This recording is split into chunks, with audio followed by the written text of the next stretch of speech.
The Running Man is a movie that exemplifies the phrase. It certainly is one of the movies of all time. People might try and glaze this movie because Edgar Wright wrote and directed it, but if his 2021 film Last Night in Soho was indicative of anything, it's that Edgar Wright has lost his touch. Glen Powell stars in a movie that is just more Hollywood slop, adding to the pile of mediocre or outright dumpster fires that it's been coming out more and more often. And it's a darn shame. I feel like Powell's charisma, star power, and let's be honest, physique is hugely wasted in a role where he doesn't quite get to be the rugged, manic rebel the story wants him to be. Instead, the movie tries to paint him as a loyal husband, a good man pushed to the brink, but it fails to capitalize on two fronts.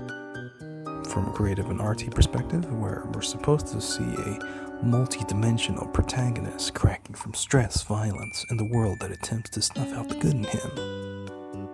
And from a general audience point of view, where Glen Powell has to be a righteous good guy, so he constantly does the good things and the right things in order to never be seen as anything other than a virtuous man of character.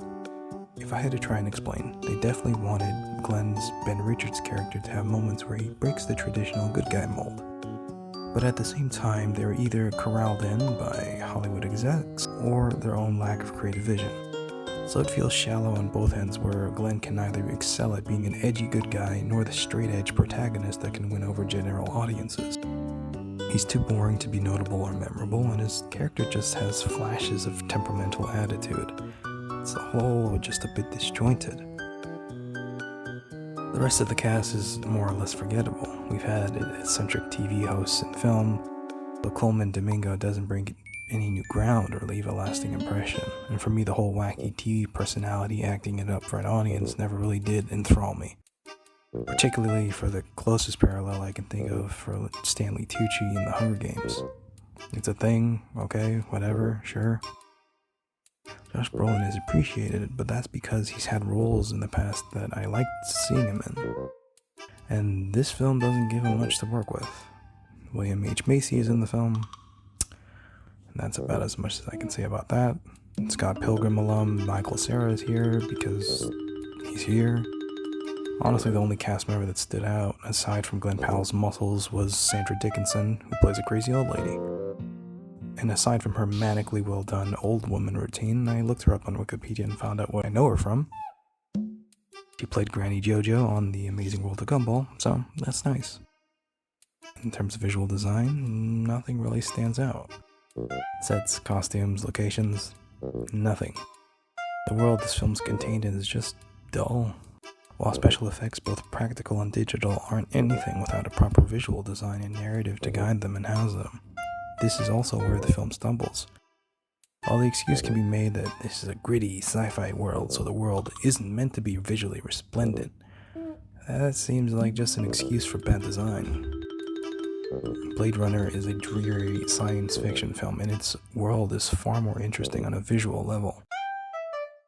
And Edgar Wright didn't work with nothing here, okay? He had $110 million. And for music, I did like some of the score that Stephen Price made for this film, and I've also liked his work for Alfonso Cuarón's 2013 film Gravity. And apparently Price has worked with Edgar Wright in the past on films like The World's End, Baby Driver, and Last Night in Soho. But that brings Edgar Wright's filmography back into mind. While a lot of people love Shaun of the Dead and Hot Fuzz, I'll admit that his Cornetto trilogy was never something that gelled with me. Maybe it was the British sense of humor that makes me unable to connect with things like the British version of The Office or something like Alan Partridge. However, I really loved Scott Pilgrim vs. the World and Baby Driver. But I think in terms of narrative and Wright's peak form blending in heart and comedy and action, it may have been Scott Pilgrim for him. After that, The World's End arrived, and even amongst the Cornetto trilogy, few, if any, fans of Wright's oeuvre would never pick out The World's End as the best in comedy, drama, character, or otherwise. After that, his Ant-Man could have been something special, but he wound up having creative differences with Marvel, so he left the project, though a lot of his work was left behind, with the story and original screenplay co-written by him. And that led to the world getting Baby Driver, one of the best heist films ever made. Great action and editing, though perhaps weaker from a story perspective in order to make up for the more visually and musically focused film. Either way, Baby Driver was Edgar Wright's biggest commercial success, topping out at around $227 million on a lean $34 million budget. In terms of total cash flow, it's nothing crazy, but still, with such a small budget and focused production, it still must have been a nice film to have under Sony's belt. Of course, this would have been the time I would say that Wright's career came crashing down. Last Night in Soho released in 2021, and unlike Baby Driver, which had action and set pieces for only $34 million, this film was a psychological horror film, made for $43 million, and it only made $23 million in turn. When I saw this film in theaters, it was an utter disappointment. This film followed up Baby Driver. Really? And critics really tried to hype up this film, with most giving it positive remarks despite its slog of a story. And hey, even IMDb people were kind to it, giving it a very decent 7 out of 10. But there's a reason no one watched this film in theaters, no one talks about that film today, and no one treats this film like Scott Pilgrim, which has become a cult classic.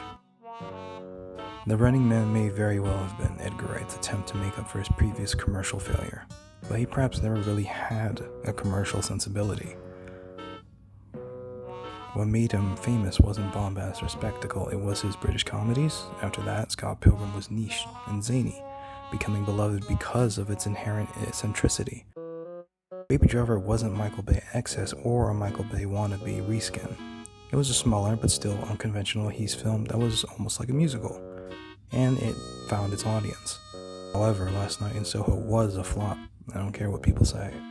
And 2025's The Running Man will only be praised because of its connection to Wright and Powell, not because of its innate qualities, rewatchability, or anything else for that matter.